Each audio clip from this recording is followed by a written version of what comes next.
Bienvenue dans Canary Call, le podcast dédié aux gens qui font la transition écologique et solidaire des entreprises. Dans les mines de charbon, le canari, plus sensible que l'homme à la qualité de l'air, alertait les mineurs en cas de fuite de gaz toxiques. Lorsque le canari s'agitait dans sa cage, cela signifiait que les hommes devaient sortir de la mine en urgence. Je suis Perrine Grua et j'ai créé ce podcast pour amplifier la voix de celles et ceux qui réussissent à conjuguer au présent leurs talents, leurs convictions personnelles, les besoins du monde avec leur métier. Avec Canary Call, mon objectif est aussi de convaincre de miser sur ces canaris qui sonnent l'alerte et agissent juste à temps. Leur engagement est contagieux. En les écoutant, les portes des possibles s'ouvrent et l'envie d'agir nous gagne.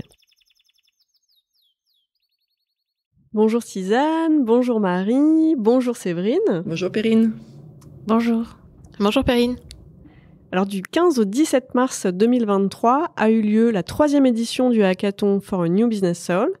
Au cours de cet événement annuel, des étudiants des MBA RSE et Digital Marketing Business de l'EFAP se mobilisent au service des organisations de certains invités du podcast Canary Call. Et cette année, les étudiants ont bâti des propositions d'activation des communautés de Radial, de la Convention des entreprises pour le climat, de Planète Urgence et de Canary Call autour de leur raison d'être réciproque.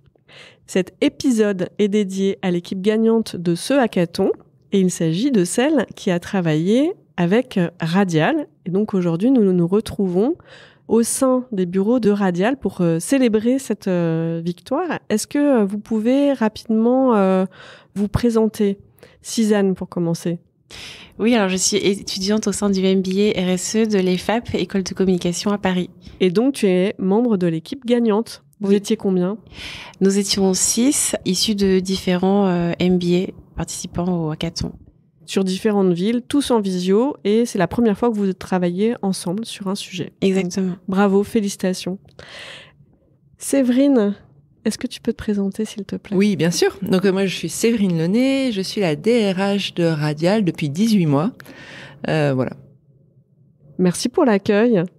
Avec plaisir. Et donc, Marie, toi, tu es l'autrice du brief pour ce hackathon. Est-ce que tu peux te présenter Tout à fait. Donc Marie, moi je suis responsable de l'engagement des collaborateurs et de l'activation de la raison d'être au sein de Radial. Et j'ai en effet exprimé le brief pour ce hackathon. Et aujourd'hui est une journée un peu particulière pour moi pour l'enregistrement de ce podcast, puisqu'il s'agit de mon dernier jour au sein de Radial après une aventure de 10 ans. Quelle clôture symbolique. Tout à fait. Nous sommes très touchés d'être là à cette occasion aussi. Merci beaucoup. Perrine. Séverine, justement, on parlait de ce projet d'activation de la communauté autour de la raison d'être de Radial. Est-ce que tu peux nous la présenter Bien sûr. Alors déjà, Radial, qu'est-ce que c'est?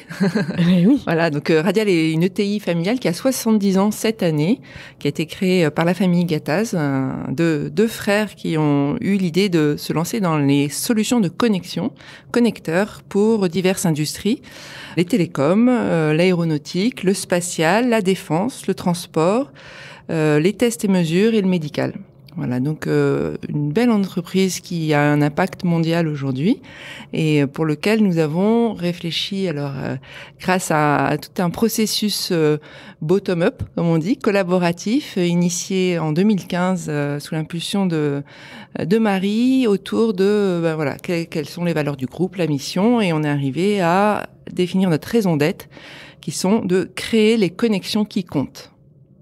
Bravo. En plus, c'est vraiment, je suis vraiment ravie de donner aussi, de tendre le micro à une entreprise du secteur industriel dans un domaine B2B, donc le grand public connaît pas forcément, et de pouvoir vraiment rentrer dans les rouages, dans les connexions, et donner accès aussi aux coulisses de ce type d'entreprise qui forcément rencontre des enjeux considérable de transformation.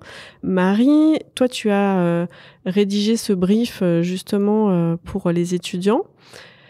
Quelle était la consistance de ce brief? Quels sont les enjeux que tu leur as présentés? Oui, tout à fait. Alors, on a soumis un brief plutôt audacieux aux étudiants. Alors, pour formuler la question telle qu'elle leur a été transmise, comment engager nos collaborateurs, nos managers et nos parties prenantes externes, donc ça peut être nos fournisseurs, mais aussi les futurs candidats qui rejoindront Radial, autour de notre raison d'être afin de transformer les pratiques au quotidien. Pour compléter ce que Séverine a partagé en préambule, notre raison d'être donc a été exprimée il y a 3 ans. Cela fait partie de toute notre démarche de transformation qui impacte la culture de l'entreprise à travers une démarche bottom-up. On a utilisé un outil qui s'appelle l'Ikigai qu'on a fait faire à plusieurs collaborateurs à travers le monde. On a également interrogé nos chefs de marché pour bien comprendre les enjeux de nos marchés et comment ils répondent aux enjeux de la transition écologique et sociale. Donc ça, c'était il y a 3 ans. Ensuite, bien évidemment, on a exprimé cette raison d'être qu'on a présentée à nos collaborateurs. Ensuite, le Covid est arrivé. Ça a été une période un petit peu compliquée pour mettre les collaborateurs en mouvement, le confinement les privant de ce temps ensemble. Et donc, depuis la fin de cette crise Covid, on s'appuie aujourd'hui sur une communauté d'ambassadeurs qui existait déjà depuis 2015. Et en fait, ce sont eux qui mettent les collaborateurs en mouvement autour de notre raison d'être. Et donc aujourd'hui, on cherche à les réengager, à trouver de nouveaux terrains de jeu, à faire en sorte que notre raison d'être transforme profondément les pratiques. Et c'était donc tout l'objet du brief qu'on a transmis aux étudiants, à Cizanne et à son équipe. Alors, Cizanne, vous arrivez pour le brief du hackathon qui dure 2 jours et vous découvrez le brief de Radial. Quelle est votre première réaction ?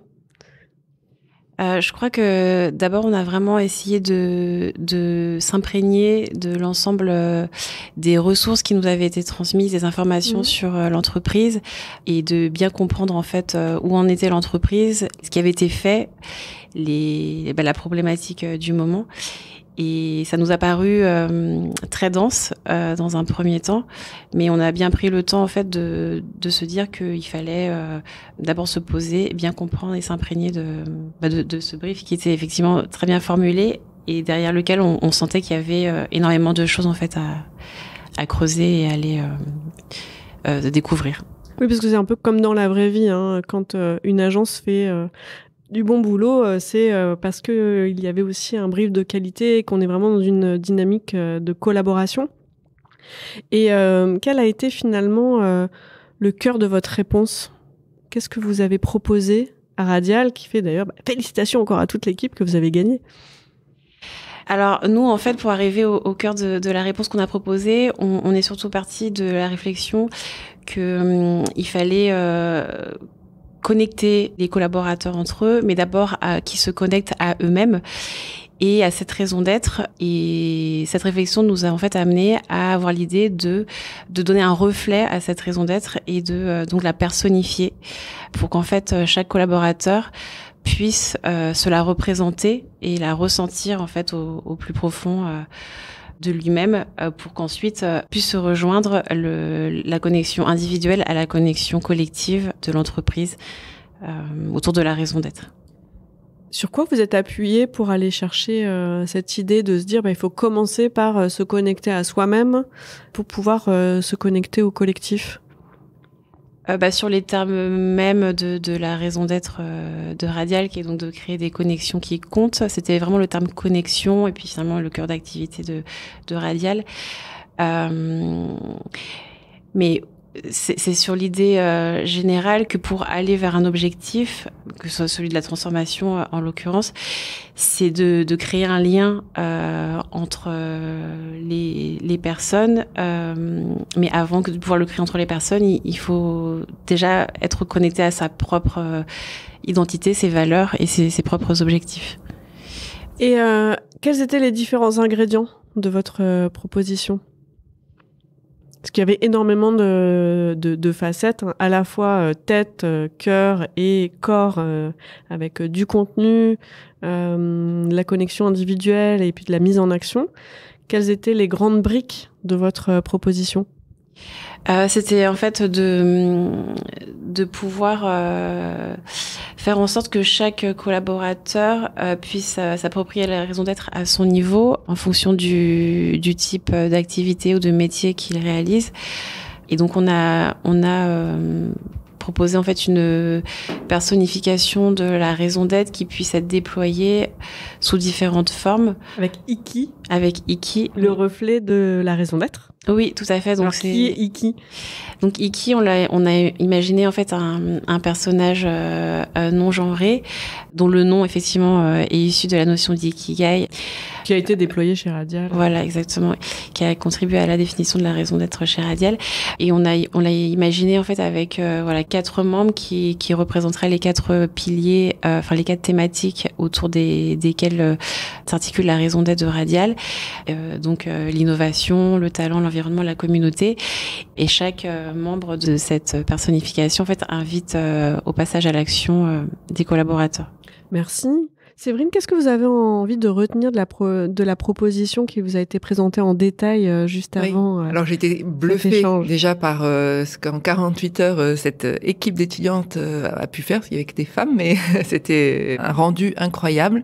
Et ce qui m'a touchée, c'est justement de penser à faire le lien entre les motivations individuelles, qu'est-ce qui peut mettre chacun en mouvement en lien avec avec les connexions de l'entreprise, parce que pour pouvoir déplacer des montagnes, il faut pouvoir avoir la motivation pour ça, aller chercher sa propre motivation et qu'elle rejoigne celle de l'entreprise. Et ça, j'ai trouvé ça très fin comme approche et j'ai vraiment apprécié cette démarche. Ce que j'ai aussi aimé, c'était dans les questions de votre présentation, j'ai demandé ce que vous avez éliminé comme idée. Et a priori, vous avez choisi en équipe d'éliminer l'idée de faire un lien avec la rémunération et d'avoir un variable, un bonus autour de la raison d'être. Et je trouve que la réflexion mérite vraiment d'être posée et c'était intéressant que vous la soyez posée, quel que soit le résultat, la décision que vous ayez prise, mais j'ai trouvé aussi ça très intéressant. Bonne question de demander aussi ce à quoi vous avez renoncé, parce que c'est vrai que dans les sujets d'innovation, pour faire quelque chose de nouveau, souvent, il faut aussi réussir Exactement. À arrêter certaines choses. Hein. Oui. Ça peut être parfois douloureux, mais c'est important aussi de savoir sur quoi on veut se focaliser et pour avoir un impact. Marie, toi, qu'est-ce qui t'a surpris ? Alors moi, ce qui m'a surpris, c'est la parfaite compréhension des enjeux qui se cachent derrière une raison d'être d'entreprise et la bonne compréhension que c'est un cheminement et pas une action de communication, une action de marketing, et que sur les différentes actions et les différentes initiatives qui ont été présentées, celles-ci se complètent parfaitement et amènent en effet à se poser la question de ce qui change dans son travail, la question de comment on vient mobiliser le cœur, quelles valeurs ça réveille, quelles envies ça permet de faire émerger, et puis comment on se met en mouvement avec une prise d'engagement, une forme de contribution, quelque chose que l'on apporte à l'entreprise. Et ce cheminement, je trouve très chouette et tout à fait juste quand on parle de raison d'être d'entreprise. On n'est pas simplement là pour identifier des KPI, pour se fixer un plan d'action, une feuille de route, mais on est là pour mettre des collaborateurs en mouvement, les managers en mouvement, et ça, le groupe qui a travaillé sur notre problématique l'a parfaitement compris, et c'est l'essence même de certaines actions qu'on a pu lancer au sein de Radial. J'ajouterais aussi un petit coup de cœur pour Iki, en effet en écho à l'ikigai qu'on a déployé au moment où on a exprimé la raison d'être.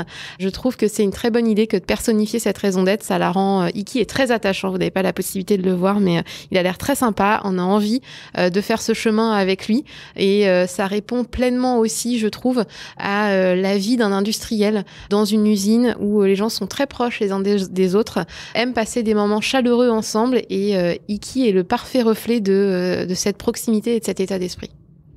Vous pourrez trouver Iki sur les réseaux de Canary Call. Est-ce que vous m'autorisez à diffuser votre œuvre d'équipe ? Est-ce que tu peux les nommer, ton équipe, déjà aussi ? On les félicite individuellement aussi. Oui, alors pour le partage d'Iki, pas de souci, on l'enverra avec plaisir. Donc au sein de l'équipe, il y avait Amélie Atia, Régine Kouadio, Karine Mancel, Justine Minet et Lucie Plane. Voilà. Est-ce que vous vous attendiez à réussir à faire cette production de ce niveau-là en 2 jours, en fait ? Pour être très honnête, non, je ne pense pas. En fait, oui, vraiment au début, on était à se poser la question quelle est la meilleure manière de répondre au brief.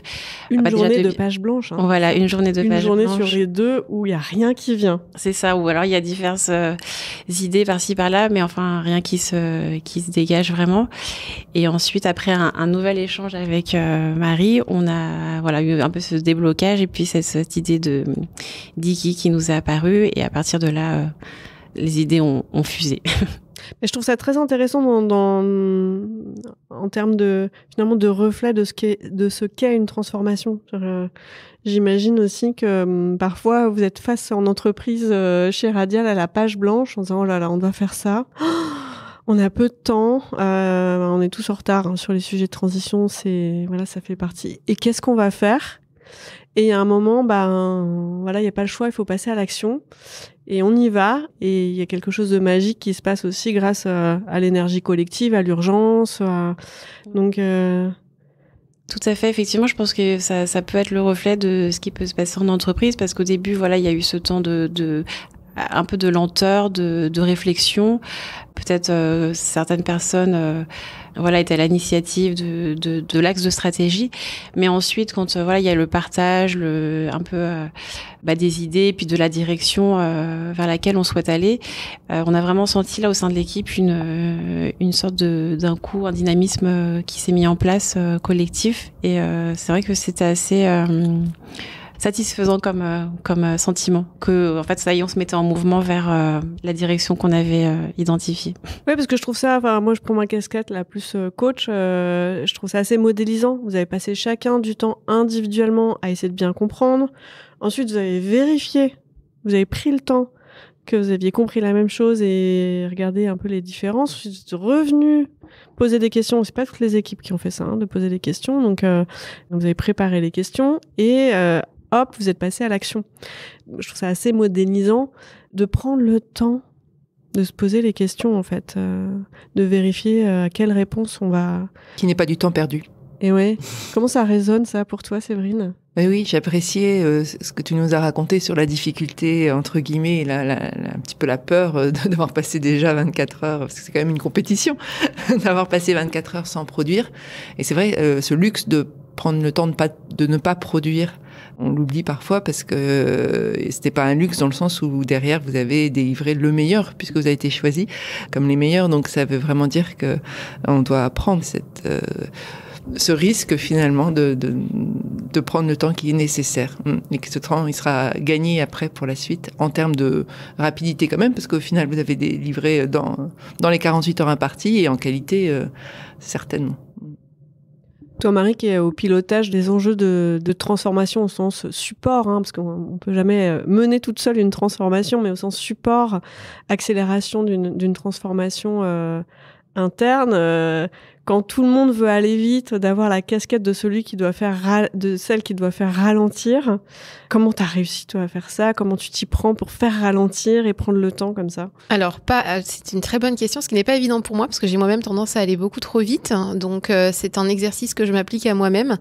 Quelque chose que l'on soigne énormément à Radial, c'est le temps de cadrage de nos initiatives, de toujours bien se poser la question en effet de pourquoi on va dans cette direction, qu'est-ce que l'on en attend, et d'inviter chacun de nos sponsors à avoir cette même réflexion de ce que eux en attendent. Et en fait, c'est cette somme d'intentions individuelles qui derrière va forger des feuilles de route et des orientations. Qu'est-ce que vous avez appris au sein de l'équipe de nouveau en faisant cet exercice ?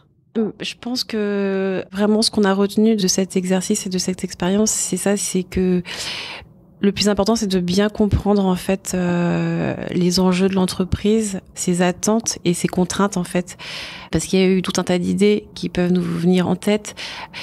J'en ai pas parlé tout à l'heure lors de notre échange, mais il y a des choses en fait où on a des idées, mais concrètement c'est pas applicable du tout au sein de la société. Par exemple, des choses qui auraient été trop numériques ou trop digitales, qui pour la majorité des collaborateurs sont pas accessibles. En fait, c'est ce genre de choses où on s'est dit il y a plein d'idées possibles, on a plein d'outils à disposition, mais concrètement qu'est-ce qui est possible de mettre en place pour cette entreprise, pour ce client.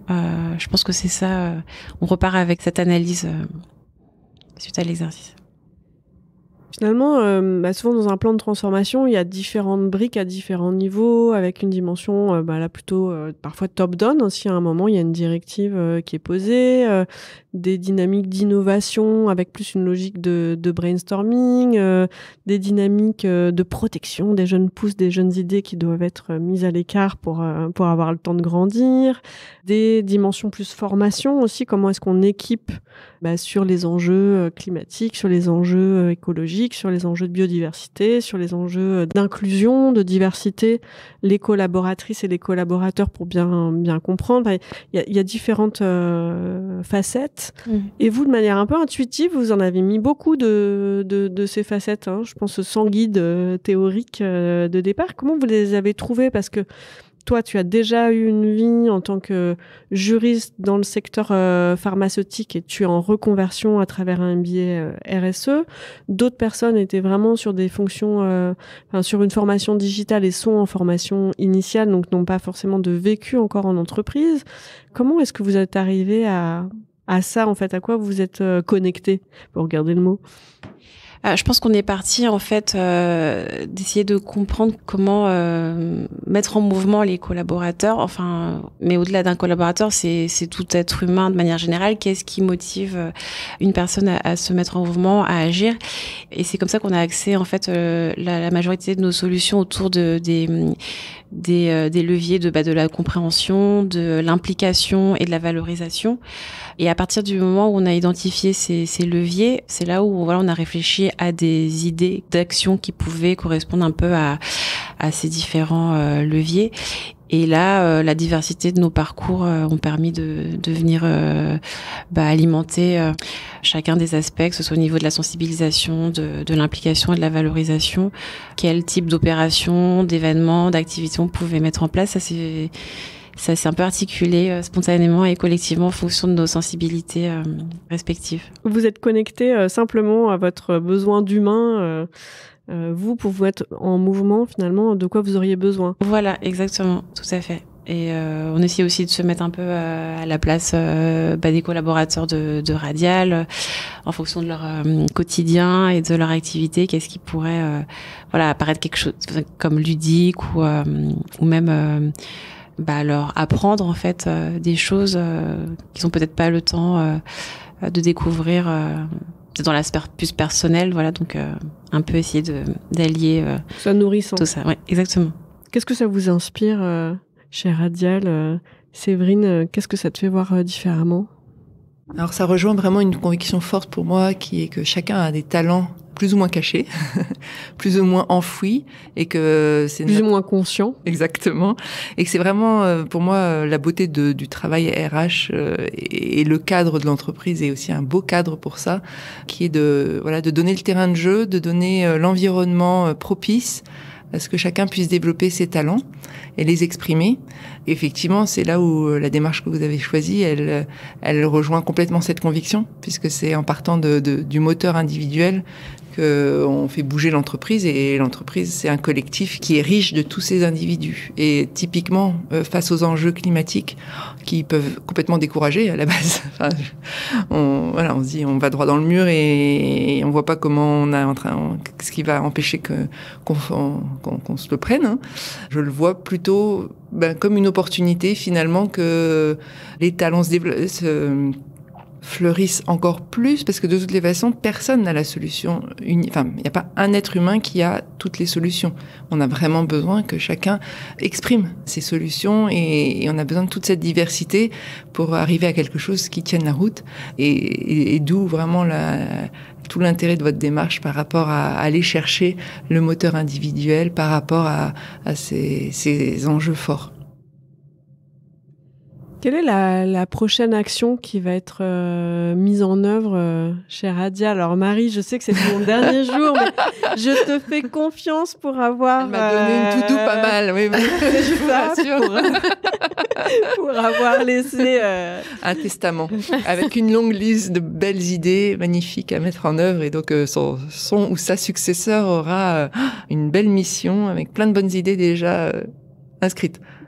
Je pense qu'en effet, pour rejoindre ce qui a été partagé par Cizanne, il y a là, on a un enjeu de passage à l'action individuelle, alors qui peut être porté par notre superbe communauté d'ambassadeurs de la transformation ou bien par les managers, mais en tout cas, d'inviter chacun à se questionner sur la manière dont il a envie d'opérationnaliser, de rendre concrète, de faire résonner cette raison d'être. Et j'ai beaucoup aimé le fait que chacune des thématiques, chacun des piliers de notre raison d'être, donc les talents, la communauté, l'environnement et l'innovation, sont invités à résonner pour chacun individuellement. C'est quoi l'action que j'ai envie de prendre pour l'environnement, l'action que j'ai envie de prendre pour la communauté, quel est le talent que j'ai envie de creuser, la chose innovante que je pourrais faire au service de la transition écologique et sociale. Et ce passage à l'action, il s'inscrit dans la continuité de toute une démarche de sensibilisation que l'on a conduite maintenant depuis plusieurs années, principalement autour des enjeux climatiques, avec le déploiement de la fresque du climat, actuellement le déploiement de 2 tonnes sur nos sites en France et à l'étranger. Et je pense que à la suite de cette démarche de sensibilisation, ce passage à l'action connecté à notre raison d'être peut en effet mobiliser, engager et fédérer autour de cet élan de transformation. Et d'ailleurs, je rebondis sur les ateliers d'automne, on a choisi de les mener en équipe, pour en faire aussi une opportunité. Alors, pour rejoindre un peu l'idée que vous avez présentée dans votre projet, d'être autour d'une notion de team building, mais aussi pour pouvoir identifier, après cette mise en action qu'est l'atelier d'automne, qu'est-ce que dans notre équipe, nous, on pourrait choisir comme action. Voilà, pour que ce soit aussi sur le terrain de jeu de l'entreprise et avec des collègues de proximité. Enfin voilà, ensemble, qu'est-ce qu'on a envie, qu'est-ce que ça nous donne envie de faire. Et c'est aussi quelque chose qu'on a voulu mettre en lumière à travers la façon de déployer d'automne. Oui, il y a vraiment cette notion finalement de comment je me mets en mouvement individuellement, comment ça me parle à moi, et puis comment on se met en mouvement collectivement. Parce que toi, Marie, au départ, tu es arrivée avant d'avoir un titre RSE, tu étais sur d'autres fonctions, tu t'es mise en mouvement individuellement aussi à travers des engagements associatifs. Donc, pour les curieuses et les curieux, vous pouvez aller écouter l'épisode 21 dédié à Marie. Toi, la manière dont tu t'es mise en mouvement individuellement, et puis il y a comment le collectif aussi contribue à ton propre mouvement, puisque là, on est dans le focus chez Radial. Comment toi, tu l'as vécu, ça, ce va-et-vient-là, cette mise en mouvement ? Elle s'est faite assez naturellement. En réalité, il y a une forme de don contre don. En effet, je fais partie de plusieurs associations, notamment dans le secteur de l'ESS, qui sont très inspirantes, à la fois sur leur terrain d'action, mais aussi sur la manière dont elles agissent. Et il est vrai, je l'ai confié dans l'épisode qu'on a enregistré ensemble, que cette observation, ces manières de faire, à chaque fois que je les ai vécues, elles ont fait naître des déclics assez profonds en moi, et j'ai tout de suite eu envie de les transposer au sein de Radial, auprès des collaborateurs, au sein des équipes et au sein même de l'organisation et du comité de direction. Et en fait, c'est ce va-et-vient constant, cet alignement constant entre qui je suis, ce dont j'ai envie, ce qui fait sens, comment je contribue à la transformation de l'entreprise, quelle est la pierre que j'apporte à l'édifice, et comment cette transformation, elle m'embarque et elle m'invite à toujours regarder les choses différemment, comment je m'inspire de l'extérieur pour l'amener sur le terrain de jeu de l'entreprise. Et ce va-et-vient, il est en effet constant. Bon, teasing, on fera l'épisode 3 ans après. Rendez-vous dans quelques mois pour les auditrices, les auditeurs, pour avoir des nouvelles de Marie. Toi, Cizanne, c'est l'entreprise en fait qui t'a sensibilisée, si j'ai bien compris, aux enjeux RSE. C'est à travers des initiatives chez ton précédent employeur, parce que tu étais dans le domaine juridique. Comment t'en es venue à t'intéresser à ça, à te mettre en mouvement toi individuellement ? Effectivement, donc j'ai été dans une entreprise qui mettait en place, qui il y a quelques années mettait en place aussi cette stratégie et politique RSE au niveau des 3 piliers liés au développement durable, donc l'aspect économique, social et environnemental. Et voilà, donc elle était dans cette démarche de sensibiliser les collaborateurs. La communauté RSE se mettait en place. Et moi, c'est vrai que j'étais plus sensible sur le côté environnemental, mais cette démarche d'aller vers la transformation, la transition écologique et sociale, ça m'a tout de suite parlé. En fait, ça a résonné en moi. Et puis surtout, en fait, c'est finalement avoir ce sentiment en tant que collaborateur de pouvoir contribuer à cette transition via son entreprise. Et ça vient donner du sens, en fait, à son travail, en fait, quotidien, et à la raison pour laquelle on se lève chaque matin pour travailler. Donc je trouve ça vraiment fort qu'une entreprise puisse véhiculer ce genre de motivation et de messages à ses collaborateurs, parce que c'est gagnant-gagnant tant pour l'entreprise que pour le collaborateur qui trouve son épanouissement aussi via son travail. Ouais, je trouve que ça met bien en valeur ce dont parlait Pascal Desmurger avec son livre « L'entreprise du 21e siècle sera politique ou ne sera pas », parce que finalement, c'est ton entreprise précédente qui t'a donné goût à la RSE. Tu l'as quittée avec aussi un petit déchirement de cœur parce que tu t'y plaisais bien. Tu étais chez... Laboratoire Roche. Chez Roche. Tu pars faire un MBA RSE. Et finalement, prochaine étape, tu vas pouvoir transmettre à une autre entreprise. Exactement. C'est la mise en mouvement aussi inter-entreprise. Complètement, oui. On est dans 3 ans, Séverine. Toutes les démarches engagées ont bien fonctionné. C'est peut-être passé aussi plein d'autres choses. Ça ressemble à quoi la vision du succès de cette démarche chez Radial dans 3 ans ? On aura développé des solutions de connexion qui soient vertueuses et on aura aidé nos clients à améliorer leur empreinte carbone à travers elles. On aura compris leurs besoins, on aura compris ce qu'on sait bien faire, écouter le besoin du client et y répondre de façon ingénieuse. Mais là, on l'aura fait encore plus dans cet état d'esprit d'apporter notre pierre à l'édifice, de contribuer à la réduction d'impact de nos clients sur la planète. C'est quoi une connexion vertueuse ? C'est une connexion, alors peut-être plus légère, qui a un procédé de fabrication qui est moins impactant, qui utilise des matériaux recyclés, tout en étant capable de continuer, parce que nos solutions sont vraiment faites pour être en environnement sévère, donc tout en étant capable de maintenir la sécurité nécessaire aux personnes qui utilisent les produits dans lesquels se trouvent nos connecteurs. Et pour faire moins, il faut faire plus de quoi ?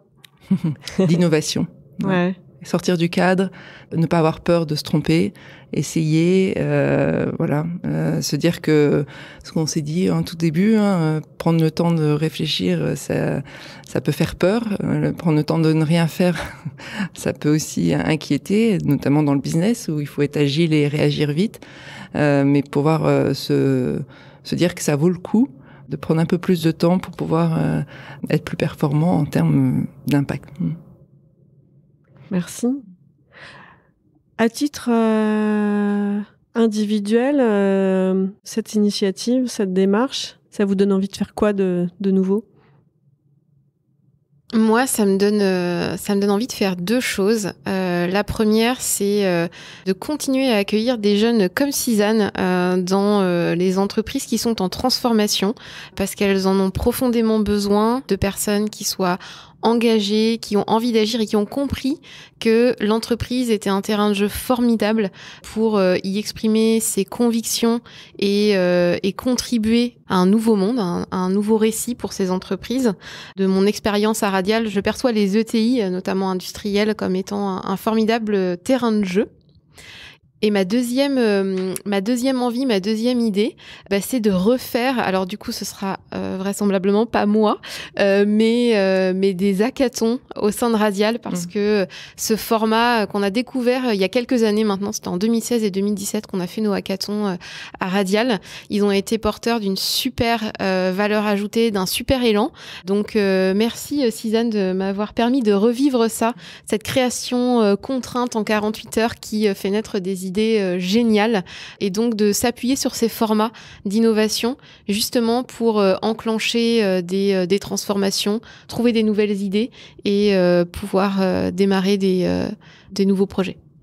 Ouais, ce pas de côté aussi avec des personnes qui sont peut-être moins impliquées directement, qui viennent d'autres horizons. Oui, et qui auront une lecture innovation. Qui auront une lecture différente en effet des enjeux de l'entreprise et qui pourront apporter des idées fraîches et tracer des chemins nouveaux. Toi, Suzanne, ça va changer quoi pour toi, cette expérience ? Moi, en fait, je pense que à titre personnel, ça vient conforter mon envie de me diriger vers ça, en fait, vers l'accompagnement, vers l'accompagnement des entreprises, à aller vers cette transition écologique et sociale et à y participer, en fait, à leur côté, parce que je pense sincèrement que ce sont les acteurs qui peuvent avoir le plus gros impact au sein de la société dans ce domaine-là, vers un monde meilleur, entre guillemets. Donc voilà, je reste convaincue du coup de ce que je pensais déjà un petit peu avant. Là, ça vient conforter vraiment cette impression et ça confirme mon choix de continuer à aller dans cette direction. Félicitations. Tu veux donc dire, Suzanne, que tu rejoins la bande des utopistes réalistes qui croient qu'on peut miser sur l'entreprise, que c'est compatible, qu'on a besoin et que c'est possible. Oui, tout à fait. Et qu'on fera complètement. Pas sans. Exactement. Génial, parce que c'est un peu c'était la mission de ce hackathon aussi, de donner envie. Et puis, ça fait partie de la raison d'être de Canary Call, de pouvoir contribuer aussi à générer des élans individuels et collectifs au service de la transformation des entreprises. Toi, Séverine, avec aussi ta casquette de DRH, qu'est-ce que ça te donne envie de faire, d'être avec cette casquette-là ? Il y a quelque chose qui est pour moi très inspirant dans ce que tu nous as présenté tout à l'heure, Suzanne, et qui rejoint un peu quelque chose qui me tient aussi à cœur, qui est de créer l'environnement qui rend possible les choses. Je suis toujours très inspirée, je pense que vous la connaissez, la conférence du professeur Sumantra Ghoshal à Davos en 2004, qui parle de l'odeur du lieu, qui compare un être, lui, se promenant à Fontainebleau dans la forêt au printemps, versus lui-même, ce qui est d'origine indienne, à Calcutta l'été quand il est en vacances, avec dans une atmosphère où on est à 99% d'humidité et où on est terrassé par la chaleur. Et où il dit, quand je suis à Fontainebleau, printemps, même si j'avais décidé de faire une petite promenade tranquille, familiale, on peut pas s'empêcher d'avoir envie de sauter, de faire du vélo, de courir, de grimper aux arbres. On a une énergie qui nous déborde et qui nous dépasse, alors que lorsque je suis à Calcutta au mois de juillet, je suis fatiguée tout le mois parce que je suis dans cet environnement pesant. Et pourtant, je suis le même homme.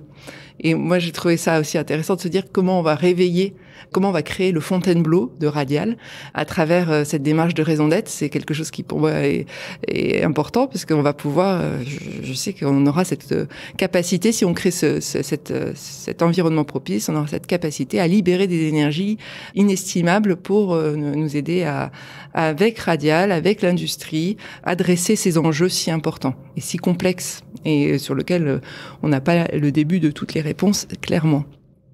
Et pour ça, il faut une énergie de dingue, une énergie débordante, et donc il faut qu'on crée cette forêt de Fontainebleau pour que nos salariés, ensemble, puissent libérer tout le potentiel qu'ils ont et qu'ensemble, on arrive à réaliser ce rêve incroyable qui est d'arrêter cette course contre le mur. J'essaierai de trouver le lien vers cette conférence et de vous la partager. L'envoyer si tu veux. Volontiers. On la mettra dans les notes de l'épisode. C'est très inspirant. Aussi en ressources. Oui, tout à fait. Sur cet élan, pour conclure, quel est votre Canary Call, le message que vous avez envie de transmettre au plus grand nombre ? Suzanne ?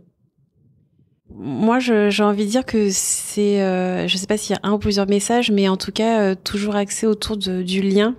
Je pense que c'est ça aussi, à titre personnel, ce qui m'a marqué dans le brief, et puis la raison d'être de Radial, c'est, je suis personnellement convaincue que ce qui nous permettra d'arriver vers une transition positive, c'est vraiment la connexion, c'est la connexion, en fait, c'est le lien entre les hommes, entre eux, et à la planète, Mais du coup, ces liens-là, pour moi, en fait, passent d'abord par le lien à soi-même. Je pense qu'aujourd'hui, on le perd, le lien à soi-même, en fait, et se reconnecter à ses valeurs, ses ambitions, ses envies, pour ensuite, pouvoir s'inscrire dans une connexion collective, des ambitions collectives, et aussi garder, ce lien avec cette planète dont on doit prendre soin. Enfin, en tout cas, pour moi, tout passe par le lien et les connexions. Donc, aujourd'hui, le message que j'ai envie de transmettre, c'est ça, c'est de pas perdre le lien, qu'il soit envers nous-mêmes, envers les autres ou envers notre environnement, notre maison, voilà, qu'est la planète. Merci pour ce Canary Call qui, je trouve, réchauffe et donne du cœur aussi au sujet. Chère auditrice, auditeur, je ne sais pas si au départ, quand on vous a dit radial, connectique, aéronautique, vous pensiez qu'on allait conclure sur des sujets de lien à soi, lien aux autres et avec ce niveau aussi d'humanité, de chaleur dans la discussion. Donc, merci. Marie, ton Canary Call du moment. Moi, j'aurais pas dit mieux que ce que Suzanne vient de partager. Je surfe sur l'histoire de Fontainebleau et donc là, moi, je me projette avec un petit cahier en pleine forêt et d'observer ce qui émerge là, maintenant, tout de suite. Je pense en effet que on a évoqué des choses assez fortes aujourd'hui autour du rapport au temps, du rapport à soi, du rapport à la nature et de prendre tout ça, de prendre un cahier et de prendre le temps, en effet, de se connecter à soi parce que en effet c'est aussi en prenant soin de soi qu'on va prendre soin des autres et donc de laisser émerger ce qui doit émerger en créant le terrain de jeu qui va bien, l'environnement qui va bien. Alors ça peut être pour commencer à Fontainebleau et puis pourquoi pas ailleurs, pourquoi pas à Radial après. Hâte de voir ce qui va émerger et puis je comprends que tu laisses un chouette héritage, celle ou celui qui prendra ta suite, un chouette héritage de ta part, donc vivement que tu nous racontes la suite. Merci Perrine. Ton Canary Call, Séverine. C'est difficile de rebondir après tout ça, là. Il y a beaucoup d'émotions. Oui, je pense que les connexions... Qu'est-ce que tu as comme émotion? Les connexions, c'est important. Moi je suis toujours un peu triste quand je vois des gens qui ont peur, en fait. Alors, c'est sûr que les enjeux climatiques, ils sont effrayants. Et en même temps, j'ai envie qu'on puisse se dire que ça va nous pousser à nous réinventer en étant connectés.